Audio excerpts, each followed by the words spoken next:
Kamusta mahal kong kapatid? Naway sumainyo at sa inyong pamilya ang kapayapaan ng Panginoong Hesus. Nawa ngayong gabi dalhin ng Panginoon ang kapahingahan at kaaliwan sa iyong puso. Ako si Pastor Antonio Jr. at nais kong ibahagi ngayon ang salitang maaaring magbago ng iyong buhay at pakikitungo sa Diyos. At sa huli, tayo ay mananalangin. Pagsasamahin natin ang ating pananampalataya. Ako dito, ikaw dyan. Tatawagin natin si Jesus. Hihilingin na pagpalain at baguhin niya ang ating buhay, pamilya at mga kaibigan. Sigurado ako, biyaya ito. Paki-like ang video, mag-subscribe sa channel ko at i-activate ang bell para ma-notify ka ng YouTube sa susunod kong upload. Ayos ba? Nagkaroon kami ng prayer chain dito. Maganda ang naging karanasan at naramdaman kong ako'y na-renew. Araw-araw akong nagigising na may motibasyon para hanapin ang Diyos. At natutuwa ako na naibabahagi ko sa iyo ang mga sandaling ito. Ngayon, tatalakayin natin ang relasyon sa Diyos. Walang kinalaman ito sa relihiyon. Walang kinalaman ito sa pagpunta mo sa simbahan o sa paggawa mo ng ilang mga bagay. Hindi. Ang mahalaga ay magkaroon ka ng direktang ugnayan sa Maylalang, ang Maylalang ng langit at lupa. Naalala ko nung ibinigay ko ang buhay ko kay Jesus noong taong 2002, maraming bagay ang nagsimulang mangyari. At naranasan ko ang isang revolusyon, isang pagbabago mula sa loob palabas. Binago ko ang pananamit, pagsasalita at pag-uugali ko, pero hindi ito pinilit ng iba o brainwashing gaya ng iniisip ng marami. Ang Diyos mismo, sa katauhan ng Espiritu Santo, ang siyang nagbago ng puso ko, ng kalooban ko. Lagi kong sinasabi, kapag binago ng Diyos ang puso mo, lahat nagbabago. Maaaring dumadaan ka ngayon sa pagsubok at malaking disyerto sa buhay mo. Kung puno ng pananampalataya at pag-asa ang puso mo sa presensya ng Diyos, malalampasan mo ang pagsubok na yan at mananatili na lang ito sa nakaraan. Sabi sa Biblia, Awit 34:11 maraming pagsubok ang matuwid, pero inililigtas siya ng Panginoon sa lahat. Kaya, walang makakapigil sa iyo. Kung palalakasin mo ang iyong kalooban, ayos lang. At kaya napakahalaga ng sandaling ito dahil naririnig mo ang salita at sabay tayong nagdarasal at magkasama. Tayo ay lumalago sa pananampalataya at kaalaman na siyang inaasahan ng Diyos. Ayon sa Biblia, nilikha tayo ng Diyos para mamuhay sa pakikipag-isa, kapayapaan, kagalakan at kabanalan. Ngunit naputol ang planong iyon dahil sa kasalanan at nararanasan natin ngayon ang bunga nito. Kapag tumingin ka sa mga dyaryo, mga balita sa internet, makikita mo ang dami ng masasamang bagay, mga trahedya, kamatayan, karahasan, at hindi ito kailanman naging plano ng Diyos para sa atin. At noong narito si Jesus sa mundo, tinawag niya ang dyablo na prinsipe ng mundong ito. Dahil alam ni Jesus na ang mga kasamaan na ito ay galing sa dyablo. Galing ito sa kasamaan na araw-araw ay sinusubukang ilayo tayo sa Diyos at hadlangan tayong magkaroon ng relasyon sa Kanya. Sinasabi sa Biblia na binubulag ng kaaway ang mga tao, binubulag ang kanilang pag-unawa, para hindi nila makilala ang katotohanan na si Hesukristo. At dahil dito, hindi sila maliligtas, mapapalaya at mapapatawad. Kaya napakahalaga na maintindihan mo ang isang bagay. Tayong lahat ay nagkasala simula kina Adan at Eva. At tayong lahat ay nahiwalay sa kaluwalhatian ng Diyos dahil ang Diyos ay banal. Dahil mas pinili ng tao ang kasalanan kaysa makasama ang Diyos, maaaring sumuko na ang Diyos sa atin. Maaari niya tayong iwan at hayaang danasin natin ang mga bunga ng ating kasalanan. Ngunit hindi siya sumusuko sa atin. Alam niya na hindi natin kakayaning mabuhay ng mag-isa. Dahil sa kanyang walang hanggang pagmamahal, ipinadala niya si Jesus para pasanin sa krus ang ating kasalanan.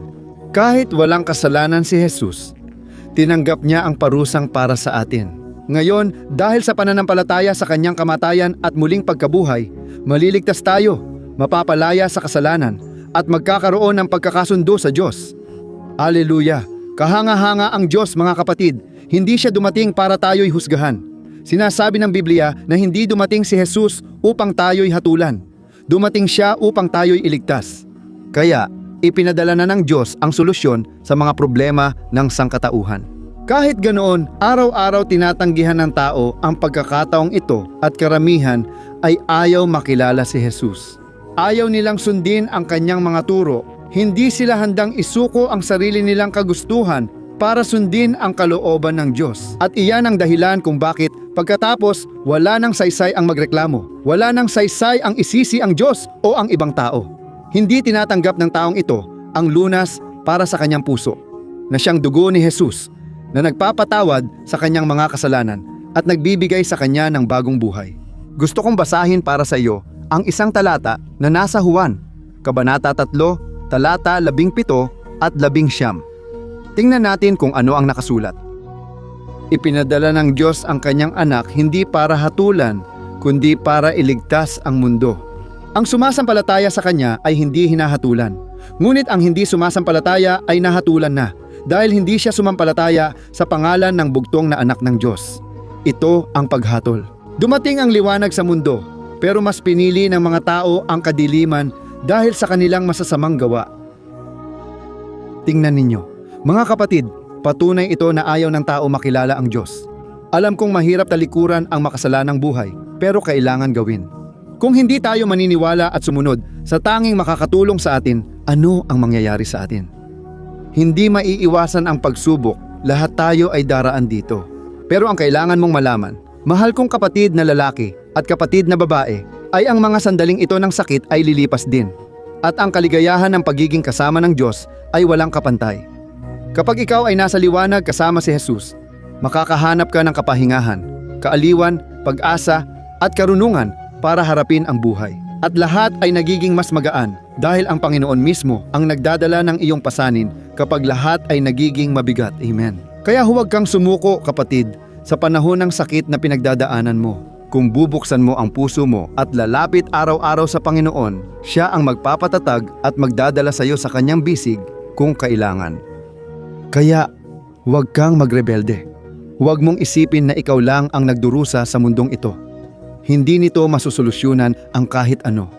Hayaan mong kumilos ang Panginoon sa buhay mo at magtiwala ka sa Kanya kahit di mo pa nakikita ang solusyon.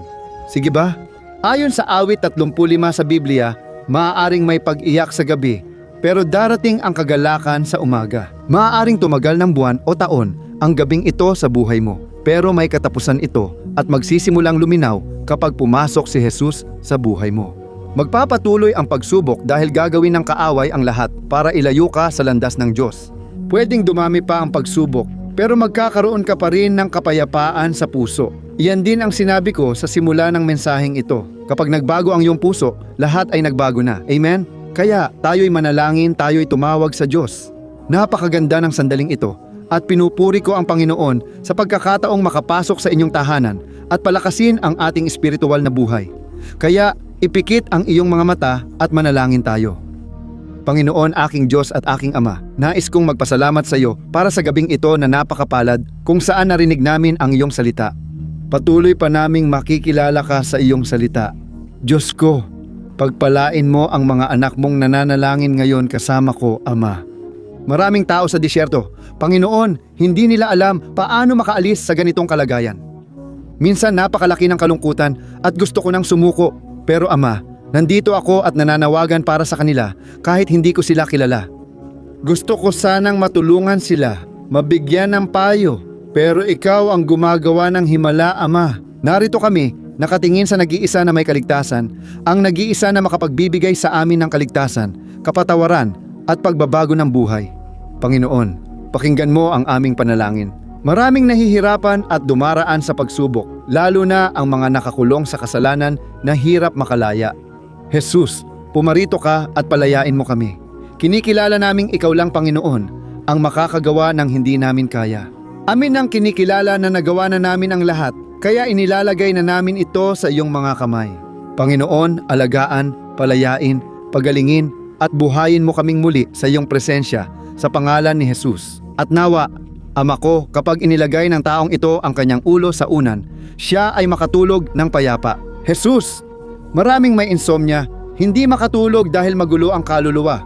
Pero gaya ng sabi ko, kapag nagbago ang puso natin, nagbago na ang lahat. Nawa ang ating buhay ay mabago sa kapangyarihan ng Espiritu Santo. Dahil ang iyong salita ay nagsasabi, hindi sa pamamagitan ng lakas o dahas, kundi sa pamamagitan ng aking espiritu, sabi ng Panginoon. Oh, aking Diyos, tanging ang iyong Espiritu Santo lamang ang makakapanalangin para sa amin ng may mga daing na hindi kayang bigkasin. Kaya naman, O Diyos, pumasok ka sa bahay na ito, sa kasalang ito, sa inang ito na nagdadalamhati at pagod ng lumaban, sa kabataang ito na nag-iisip ng sumuko at magpadala sa kasalanan, sa asawang lalaki na hindi kontento, na dumadaan sa mga pagsubok. Panginoon, ingatan at pagpalain mo ang mga pamilya.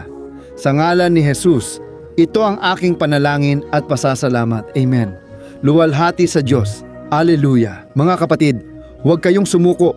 Huwag ninyong bitawan ang tawag ng Diyos para sa inyo. Huwag kayong sumuko sa mga bagay na naabot na ninyo hanggang ngayon. Huwag ninyong pakinggan ang sinasabi ng ibang tao. Maraming tao ang nakakasakit sa atin at ginagamit ng kaaway ang kanilang mga bibig para ilayo tayo sa presensya ng Diyos. Pero magpatuloy kang matatag dahil kung hindi ka susuko, tutulungan ka ng Panginoon. Sasamahan ka ng Panginoon sa lahat ng araw ng buhay mo at walang makakapigil o makakasira sa mga plano niya para sa buhay mo. Amen? Sana nakatulong ang mensaheng ito at nagdala ng pagbabago ang mga panalangin sa buhay mo.